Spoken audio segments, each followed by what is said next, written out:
Вы смотрите «Актуальное интервью», в студии Петр Васильев. Здравствуйте. Мы продолжаем общаться с гостями и участниками третьего федерального форума «Цифровой алмаз». Сегодня у нас в нашей выездной студии Роман Борисович Борисов, директор департамента развития и продаж в образовании группы «Астра». Роман Борисович, приветствую вас. Добрый день. Давайте для начала поговорим про ваше предприятие, про группу «Астра». В двух словах, чем занимаетесь?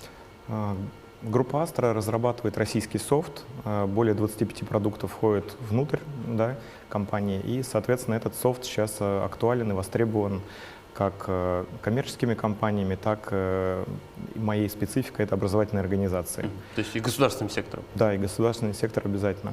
То есть все компании, которые сейчас нацелены на импортозамещение, рассматривают те или иные продукты, да, и наша экосистема многим нравится, многих устраивает, поэтому, в принципе, обращают внимание на нас тоже. Вы сказали, что у вас есть экосистема своя. А что ставите во главу угла этой экосистемы? Во главе угла всегда операционная система, потому что на ней базируется весь другой софт и, соответственно, единые пути развития, да, то есть продуктов идут именно исходя из возможностей операционной системы. То есть если функционал уже востребован и он может быть реализован, то есть он реализуется. Собственно, главная наша с вами сегодня тема диалога — это подписанное здесь на полях форума «Цифровой алмаз» соглашение с республикой. Давайте о нем подробнее. Что за соглашение? Да, мы где-то порядка нескольких месяцев, да, вынашивали эту историю, договаривались еще на Казань Digital Week как раз с руководством, и, в принципе, на этом мероприятии подписались. То есть соглашение направлено на то, чтобы поставить в образовательной организации региона продукты от группы Астра. Мы не просто будем подключать их к проекту Астра школы и Астра колледж, да, по которым мы выдаем бесплатно лицензии и обучаем несколько педагогов в каждой школе. Мы еще поможем коллегам погрузить образовательную историю в их предметы, в дополнительное обучение, то есть чтобы они уже как раз ребятам и школьникам, и учащимся колледжей могли рассказывать, да, более подробно про российские решения, в том числе и про решения группы Астра. А вот если это все спустить с языка разработчиков на язык, допустим, человеческий, вот я все-таки пытаюсь понять, что это за разработка? Это цифровой журнал, это цифровые... Нет, это как раз, в первую очередь, это будут операционные системы, которые будут установлены в школах на компьютеры.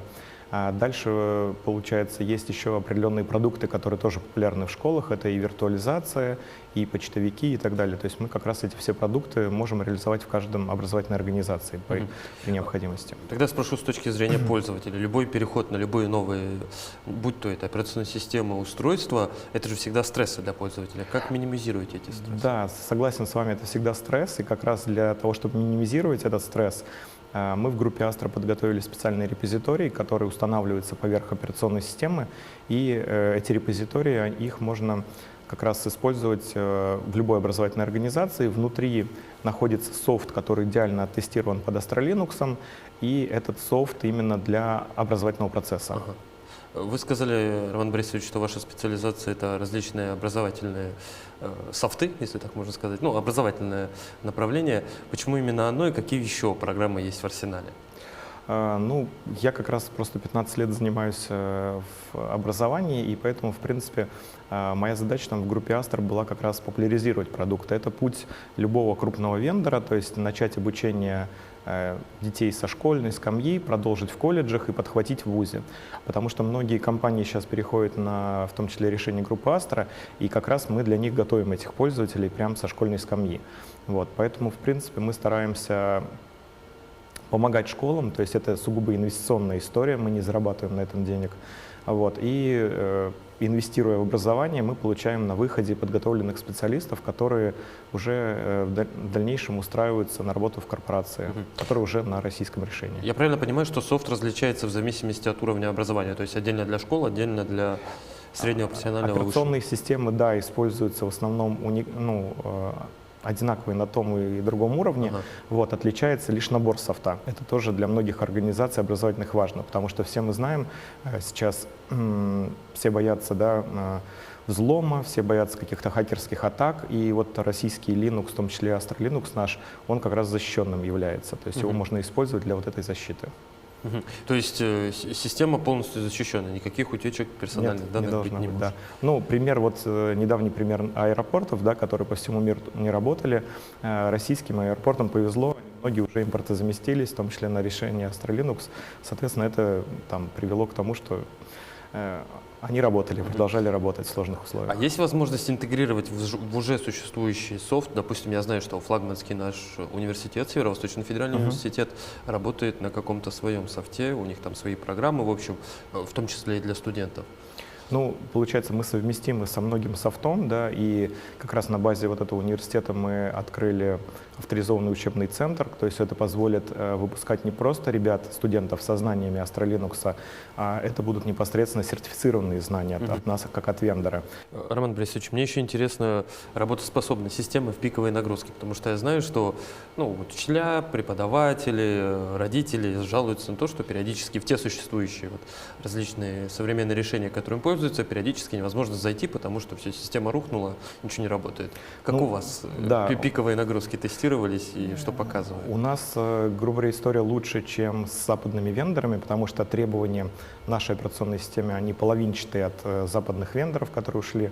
Многим пользователям это сложно, то есть поэтому, конечно, мы стараемся вот этот пул софта весь тестировать и четко понимать, что этот софт будет работать с Astra, и чтобы у пользователя не возникало как раз вопросов, почему не работает. Роман Борисович, я в заключение предлагаю поговорить о форуме «Цифровой алмаз». Какие впечатления, с кем удалось пообщаться, повзаимодействовать, какую обратную связь получили? Да, на этом форуме мы впервые. Очень понравилась организация. Спасибо за приглашение. Я думаю, впредь мы тоже будем участвовать в этом мероприятии на ежегодной основе. У нас получилось здесь стать партнером мероприятия. Мы организовали свой стенд. На него пришло за эти несколько дней достаточно большое количество участников. Наметилось очень большое количество встреч будущих. И мы очень рады, что в этой части страны есть такое мероприятие, которое объединяет и IT-сферу, и в то же время Якутия как передовик в области информационных технологий. Замечательно, что она устраивает на своей базе такие мероприятия.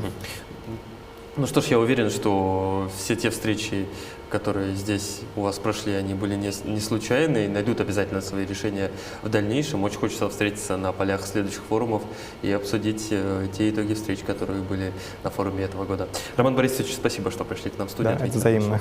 Спасибо. Это было актуальное интервью. До встречи.